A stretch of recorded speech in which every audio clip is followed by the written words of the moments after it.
So a little bit upset about the relocation of Los Compadres, or Los Coms, how we call it. I'm not sure if you guys do. Yeah, I'm really upset about that. I thought they were going to keep it open and then open that one too, but that's not the case. Yeah, no, and then, well, you know, they opened up one on, like, in the Northeast Heights, or somewhere. Yeah, that's what I said. That was the same look I gave. I was like, what? That doesn't belong, that's ours. Yeah. So, I mean, the new one's going to be where the old Village Inn used to be. Yeah, I saw that.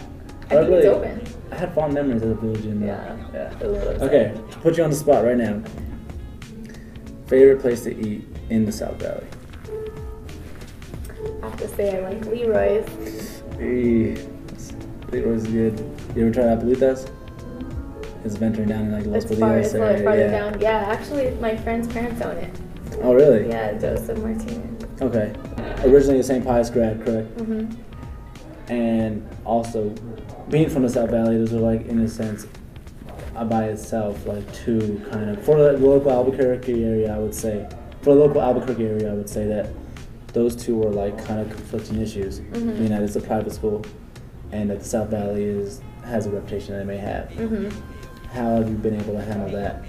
I feel that it definitely made me a well-rounded person in general, because my parents raised me in the South Valley. You know, a lot of my friends were from the South Valley and whatnot, so I had that aspect in my life. And then going to St. Pius, I definitely got a good education. Or other ways you give back to the community too? Yeah, I definitely like try to go, and I'll do like a lot of demonstrations and speeches at community centers. They just asked me to do a speech at a 8th grade graduation at one of the schools down there and stuff like that. So I try to be involved in any way I can with the community. I mean, would you say that kind of prepared you for also, I mean, it's a similar double standard of being a female MMA fighter. It's somewhat similar to that same concept. Would that kind of prepare you for that? Yeah, it does.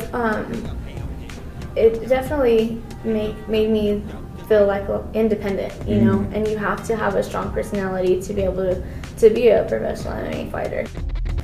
I like it right now. Something I've been personally wondering, growing up, obviously your father's very well known in the area and, you know, worldwide too, for his karate center and everything like that. Early on, did you get a lot of, oh, that's just his daughter, yeah, things like that?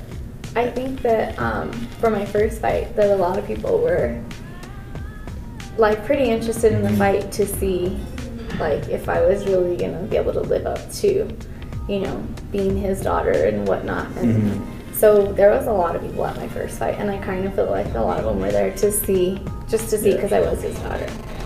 Factors that go into fighting for you?